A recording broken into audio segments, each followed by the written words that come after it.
Miku, the theme of this week is Miku. Hey everyone, it's Tony here with Nerds Never Sleep, and it's time again for another weekly figure roundup. That's right, this is the time of the week where I bring you in and show you all the statues, figures, and collectibles that I highlighted on the channel over the past week using things like YouTube Shorts, Instagram Reels, TikToks, and photo galleries across various social media platforms. Now, as you can see, this week had a little bit of a theme, and it's one that I get love and hate from the audience with. Of course, it's my girl, the Vocaloid herself, Hatsune Miku. Now, this character is, of course, super popular, and 99% of you that follow this channel or viewing this video know who she is. And I get a lot of positive and negative feedback on the channel because I do a Miku almost on a weekly basis here. Now, this past week, I decided to dedicate an entire week to Miku figures. And it was actually to very great success. So this came along because we went and saw the Hatsune Miku Project Sekai film over the weekend and absolutely loved it. So I figured, what better way to celebrate Hatsune Miku and the film than doing a week dedicated to her. So I'm going to go ahead and I'm going to get right into all the figures that I highlighted, starting, of course, Easter Sunday with the super adorable Taito Easter Miku. I absolutely love this one, and strangely enough, for her having a very skimpy costume, it did not get flagged on TikTok for adult content. Maybe because it was Easter themed, I don't know. But I'm going to take it as a win either way because a lot of you viewed this one and a lot of you gave it some serious love. It's one I highly recommend to people, especially if you're into collecting the smaller Mikus, like the prize figures and stuff like that. She stands out really well, except for the gigantic base. It's my only gripe with her. But the costume, the pose, the look on her face, and actually the little details in the costume itself are absolutely beautiful. She's got her little basket of Easter eggs that you can actually pose her with or without.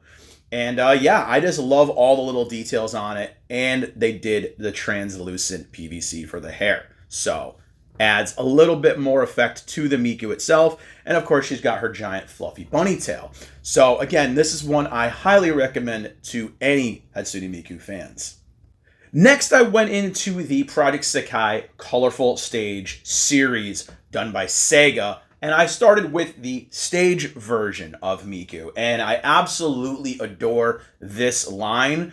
And my only issue, again, with these ones is that the bases are gigantic, so it makes them a little bit more difficult to display with each other. I would have liked to have seen a smaller base so they could kind of be posed a little bit more tightly together if you want to put all the Mikus together. But all in all, this line is amazing. And again, the stage style costume is super cute. It's like an idol costume. Very well detailed. She's got a big bow on her back. She's kind of got coattails that flow down around her. The details in the costume are really, really good. And as you can see with a lot of these, her twin tails are different variations of lengths and styles in every one of these figures. So they all have a little bit of individuality to them. This one, of course, she's a little iffy because she does have a one leg standing pose. But seeing as how this is over a year old now and she's not leaned or anything yet, it is a pretty stable figure. So if you're worried about that, you don't really have to with this one. Fingers crossed it does last over the years. But if you liked the movie, which is obviously what some of these Mikus are appearing in, I highly recommend checking out this line. Of course, it is by Sega, so definitely recommended. And next I went into one of my favorite prize figure Mikus, and that is the anniversary birthday Pop Idol Miku. And this one, while she still performed well on the channel, didn't perform as well as the other Mikus here on the table, but she is one of my favorites as far as the prize figures go. Now, this one is really adorable. She's got a super cute little crown on her head. She has the classic twin tails going with a kind of purplish hue at the tips of them in a translucent PVC, and I absolutely love that. I think the dress kind of flows out super, super cute, and where they kind of make this almost like a pop idol, and it was a great way to follow up with the stage version of Miku. I absolutely adore this one, and again, she's one of the cheaper prize figures. I do highly recommend it if you are a Miku fan, and again, she is actually the 13th anniversary Miku version, so it's cool to kind of have the ones over the different yearly anniversaries as well, and see how she's kind of evolved and changed over the years. So I highly recommend this one, and I'm going to be saying that a lot in this video, but if you are a Miku fan, you definitely can't go wrong with her. And then another one that's always really insanely popular, and again, one of my favorites, especially in this series, which is the Colorful Stage Project Sekai versions. Of course, I had to go and show the super adorable Wonderland Miku version. Now, this one is super cute. She's got the little ears. She's got the little kind of sharp teeth. Got kind of the cat girl vibe. She has a Cheshire cat looking tail. The dress pops out. It kind of flows out. And it actually has holes cut in it that are stars. So you can see through to like another layer of the dress. And it's just super adorable. She's got all these little details on her, like all these pastel colors, looking super cute. And the face and the playful pose and expression are just so good on this one. I cannot recommend her highly enough. And again, I'm going to say that a lot in this video because these are all bangers. And of course, I am a little bit partial to this costume as well, that I even have the plushie version of her. So if you can get your hands on this one, again, she's part of the Sega SPM line, just like some of these others. I highly recommend her. And again, just like with the others, my only gripe with this one is the gigantic base. But in her case, the costume flows out and kind of fills that base real estate. So you're going to need some space with this one too. Not to mention her twin tails and the way they kind of go out to the sides. So in this case, the base kind of is justified for the amount of real estate the figure itself takes up. And of course, I had to finish the week with a classic look of Miku, sort of.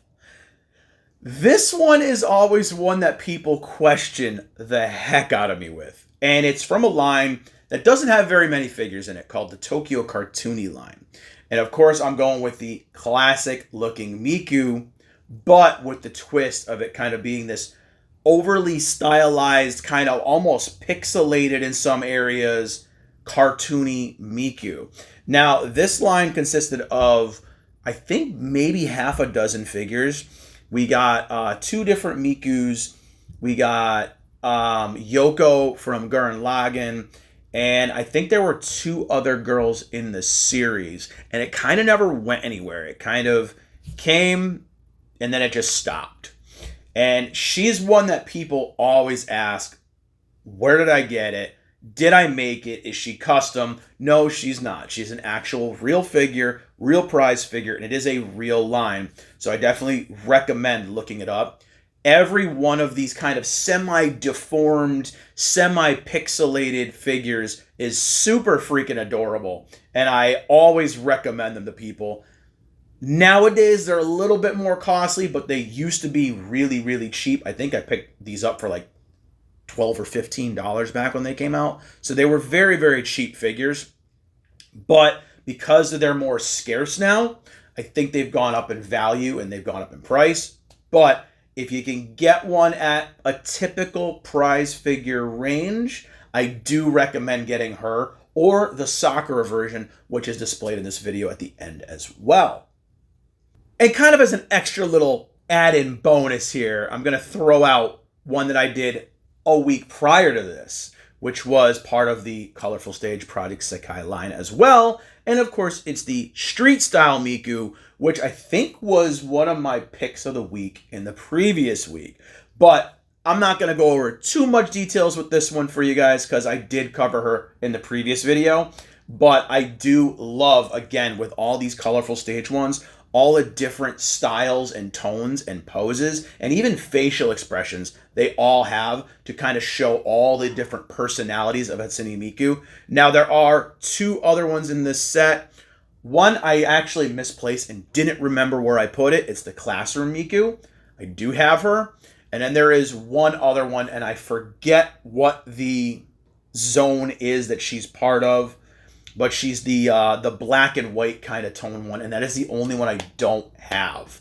I did get her, and she arrived damaged, and there were no replacements available. And that's going to be it for your closer look at all these incredible Hatsune Miku figures and one extra one. Now, what I usually do at this point is I give my favorites and ask you guys what your favorite is at home. This one for me is super, super easy because I am very partial to the Wonderland version Miku. I gotta go to a close second to the Pop Idol birthday anniversary Miku, but this one she stands out so amazing, and everything about it. There's just so much going on with it. The stars, the little pop designs, the little puffball designs, the cat ears, the different take on the twin tails. All of it just works, and she looks absolutely incredible. Only downfall with her, and I've heard a lot of people complain, is her bow sometimes falls off. It doesn't fit in tightly. I haven't had that issue with mine myself, and I move her around a lot. So maybe it's just hit or miss with some of them. I absolutely adore this one. But I can definitely say with any of these, you guys cannot go wrong. They are all amazing Miku pieces. And again, seeing as how they're all prize figures, they're all very affordable. You don't need to spend hundreds of dollars on Mikus to get a decent quality Hatsune Miku.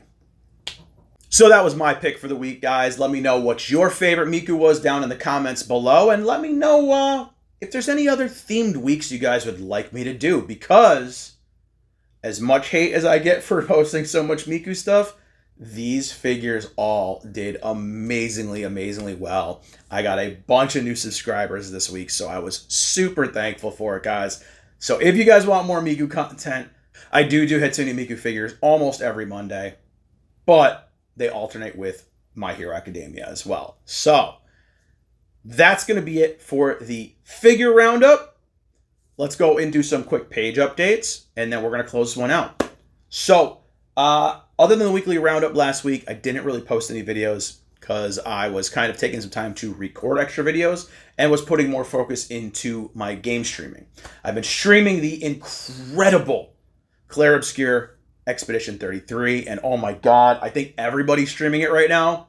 But if you want to come in, you guys want to talk games, you want to talk nerdy stuff, we've been going on all different kind of tangents while I'm playing this game. We've been talking about anime, about figures, about all kinds of other stuff. I've been showing figures off during the live streams. It's just been a lot of fun. I'm also going to be streaming and still streaming Dead or Alive Venus Vacation Prism. Those streams are so off the rails. We get, oh my god, we get really, really hilarious in these streams. The chat goes wild. And the last one actually got cut by YouTube because I was being told to zoom under one of the girls and take a photo. And when we zoomed in on the booty of one of the characters, the stream ended. Stream got cut. And so now I know where the YouTube limits are in what we do for a stream. Someone said it probably got reported, but according to YouTube, there was no strikes or no hits against me, so we're just going to keep going with it. And as far as what else to expect this week, I do have a couple of unboxings, and I do have a haul video that I'm trying to put together as well. I have a Crunchyroll store order and a Big Bad Toy Store order to do. So we're going to get one of those. I'm not sure which one's going to come first, but expect those to be, I probably going to have one done by Saturday. So we're going to have that and at least one or two unboxing videos. So that's going to be it for the page updates. Hopefully you guys liked checking all these adorable Mikus out with me. Again, let me know what your favorite one was down in the comments below. If you did like the video, do me a solid. Click that like button, the subscribe button, the share button. Spread the nerdiness. Follow on all the social medias. The links are down in the description below.